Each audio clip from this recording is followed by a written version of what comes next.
Hello everyone. मैं परम स्वागत करता हूं आप सबका अपने प्लेटफॉर्म ब्राइट हॉरिजॉन्स पर। कैसे हैं आप सब? आशा करता हूं कि बढ़िया होंगे। हमें नई रिक्रूटमेंट देखने को मिल रही है institute of banking personal section IBPS में। आईबीपीएस में आरआरबी की रिक्रूटमेंट देखने को मिल रही है और अच्छी खासी वैकेंसी देखने को मिल रही है। आइए देखते हैं, थोड़ा डिटेल में जानते हैं कि क्या रिक्रूटमेंट है। Common recruitment process of recruitment of the officer scale level की है, scale 1, scale 2, scale 3। Office assistant multipurpose level की है, रीजनल रूरल बैंक में है। आरआरबी में वैकेंसी हमें देखने को मिल रही है। अप्लाई फॉर्म अप्लाई कब से स्टार्ट हो रहे हैं? आज 1 सितंबर 2025 से फॉर्म लगना स्टार्ट हो चुके हैं, फॉर्म अप्लाई होना स्टार्ट हो चुके हैं। और जो टेंटेटिव शेड्यूल है वो 21 सितंबर को फिनिश हो जाएंगे। 21 सितंबर को लास्ट डेट है फॉर्म अप्लाई करने की। पेमेंट की 1 सितंबर से 21 सितंबर तक किया पेमेंट की भी। एडिट विंडो खुलेगी after closing of registration to be notified on the official IBPS website. ठीक है, जब फॉर्म अप्लाई होना ख़त्म हो जाएंगे उसके बाद एडिट विंडो ओपन होगी तो आप एडिट कर सकते हैं। Conduct of pre exam training होगी, ऑनलाइन एक एग्ज़ाम ट्रेनिंग होगी जिसमें आपको बताया जाएगा कि एग्ज़ाम किस तरीके से होगा, उसके बारे में बताया जाएगा, उसकी भी शेड्यूल आपको दे दिया जाएगा। कॉल लेटर डाउनलोड होगा आपका नवंबर से दिसंबर के बीच में।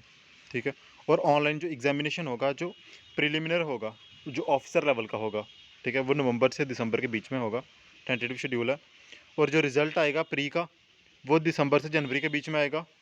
और जो कॉल लेटर होगा मेन का वो दिसंबर से जनवरी के बीच में आएगा, जो ऑफिसर लेवल का है।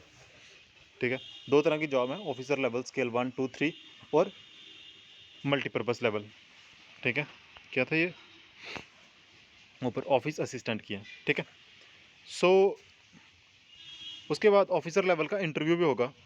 कॉल लेटर आएगा जनवरी में और इसका इंटरव्यू होगा जनवरी से फरवरी के बीच में। ठीक है, थोड़ा सा और डिटेल में देखते हैं।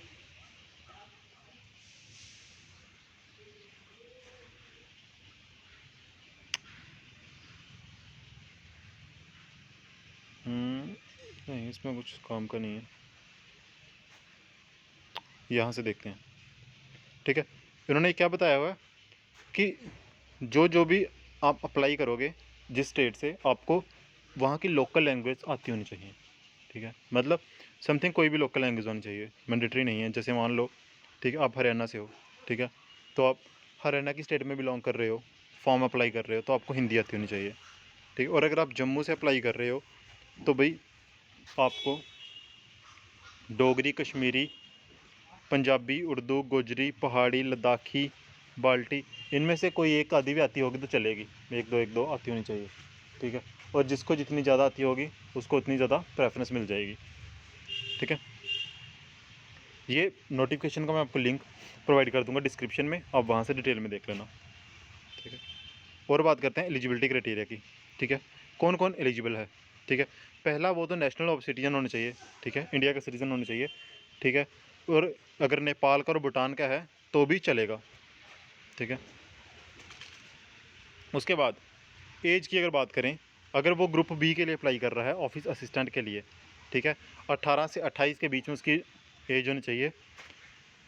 2 सितंबर 1997 से पहले का बर्थ नहीं होना चाहिए, उसके बाद का बर्थ होना चाहिए। और 2027 के बाद का बर्थ नहीं होना चाहिए, उससे पहले का बर्थ नहीं, मतलब इसके बीच में होना चाहिए। ठीक है, और ऑफिसर स्केल 1 के लिए चाहिए, असिस्टेंट मैनेजर के लिए 18 से 30 की एज है, मतलब 2 साल बढ़ा दिए। ऑफिसर स्केल 2 के लिए 18 से 21 से 32 के लिए एज है, जो मैनेजर के लिए है। ठीक है, और सीनियर मैनेजर के लिए 21 से 40 साल की एज है। ठीक है, और उसके बाद एज रिलैक्सेशन की बात करें, SC ST वालों को 5 साल की एज रिलैक्सेशन दी जाएगी, कि अगर आपकी भाई 28 साल तक एज है तो उसके बाद 5 साल की आपको रिलैक्सेशन दी जाएगी। 28 और 5 आप 33 साल तक अप्लाई कर सकते हो फॉर्म को। ठीक है, और OBC वालों के 3 साल। ठीक है, और जो PWD कैंडिडेट हैं, ठीक है, जो डिसेबल्ड कैंडिडेट हैं, उनको 10 साल की रिलैक्सेशन दी जाएगी। उसके बाद थोड़ा और मेन में देखते हैं डिटेल में।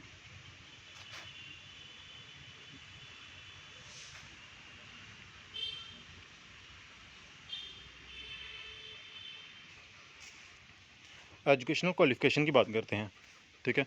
जो ऑफिस असिस्टेंट लेवल के लिए पोस्ट के लिए अप्लाई करेंगे उनको बैचलर डिग्री होनी चाहिए, मतलब उनकी ग्रेजुएशन होनी चाहिए, ठीक है। रिकॉग्नाइज्ड यूनिवर्सिटी इट्स इक्विवेलेंट, ठीक है।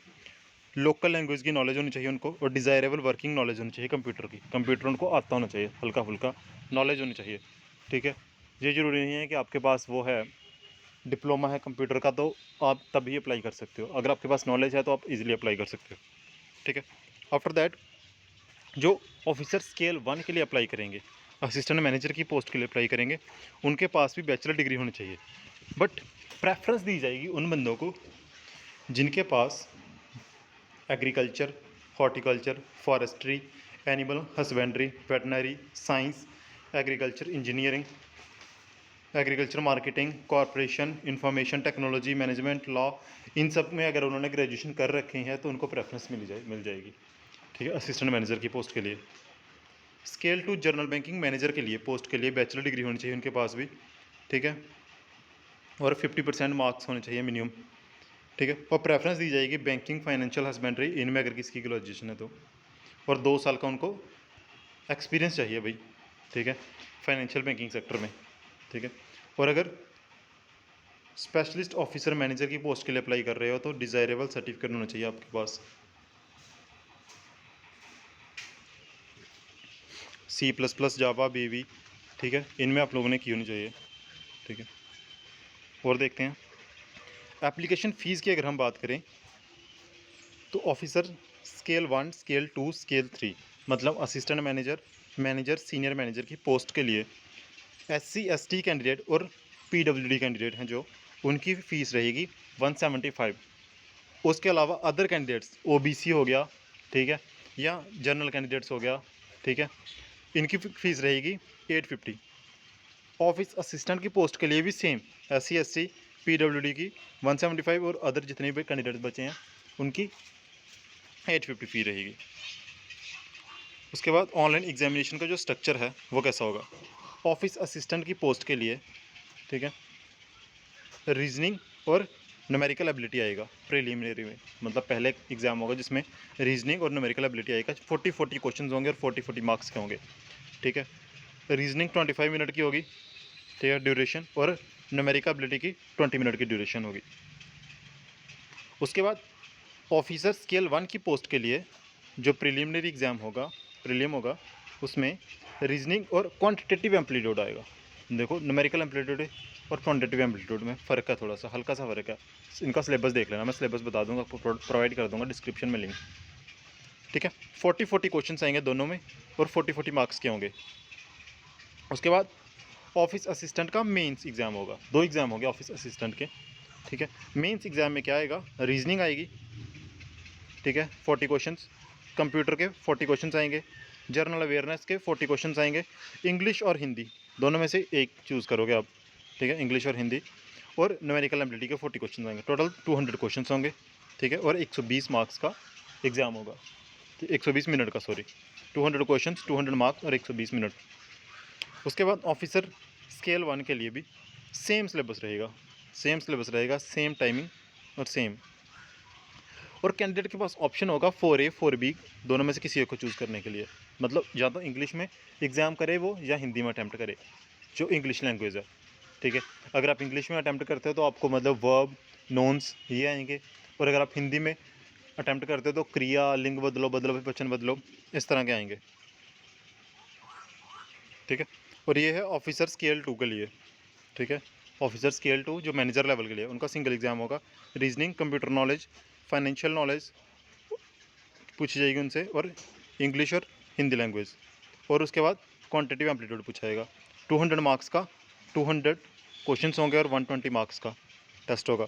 और स्पेशलिस्ट कैडेट सीनियर मैनेजर के लिए professional knowledge, reasoning, financial awareness, English, Hindi, computer knowledge और क्वांटिटेटिव एम्पलीट्यूड, 240 मार्क्स का पेपर होगा, ठीक है। 240 क्वेश्चंस होंगे 200 मार्क्स के, और 150 मिनट का टाइम होगा उनके पास। ऑफिसर स्केल 3 के लिए सेम सिलेबस होगा,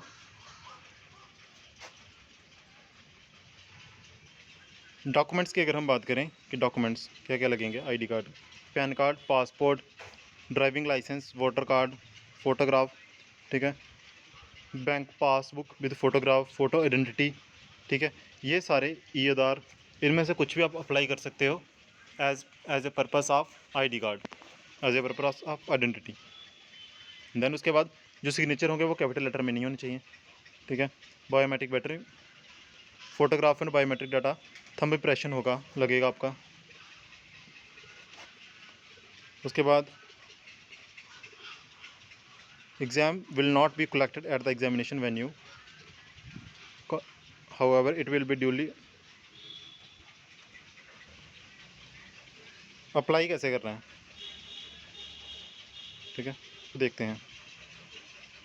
एप्लीकेशन फ़ी लगेगी आपको, जो मैंने आपको बता दिया है, 175, 850, 175, 850, ठीक है। SC ST कैटेगरी की 175, बाकियों की 850, ठीक है। उसके बाद आपको ऑनलाइन अप्लाई, ऑनलाइन की साइट पे जाना है, लिंक आपको डिस्क्रिप्शन में प्रोवाइड कर दूंगा, वहाँ से देख लेना, ठीक है। देन उसके बाद कैंडिडेट को क्या क्या अपलोड करना पड़ेगा, अपने फ़ोटोग्राफ अपलोड करने पड़ेंगे, सिग्नेचर अपलोड करना पड़ेगा, लेफ़्ट थंब इंप्रेशन अपलोड करना पड़ेगा, हैंड रिटन डिक्लेरेशन अपलोड करना पड़ेगा, रनिंग राइटिंग में होना चाहिए हैंड रिटन डिक्लेरेशन, ठीक है।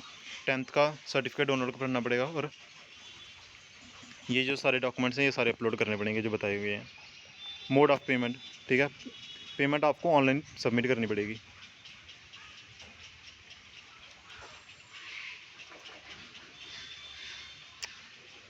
ठीक है, जब विंडो मॉडिफाई होगी, ठीक है, जब एग्ज़ाम जब ऑनलाइन सबमिशन की डेट फिनिश हो जाएगी और उसके बाद एडिट की विंडो ओपन होगी।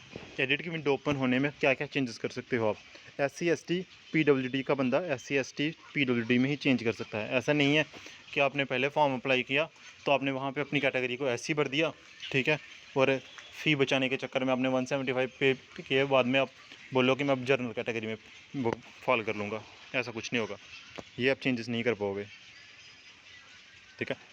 बाकी एक प्रॉपर मैं सिलेबस की वीडियो लेकर आऊँगा आपको, ठीक है। फ़िलहाल तो आप फॉर्म को अप्लाई कर दीजिए, फॉर्म अप्लाई हो रहे हैं, जब वैकेंसीज़ हैं, ठीक है। वैकेंसी की ज़रूरत नहीं है आप लोगों को, अच्छी खासी वैकेंसी हैं, ठीक है।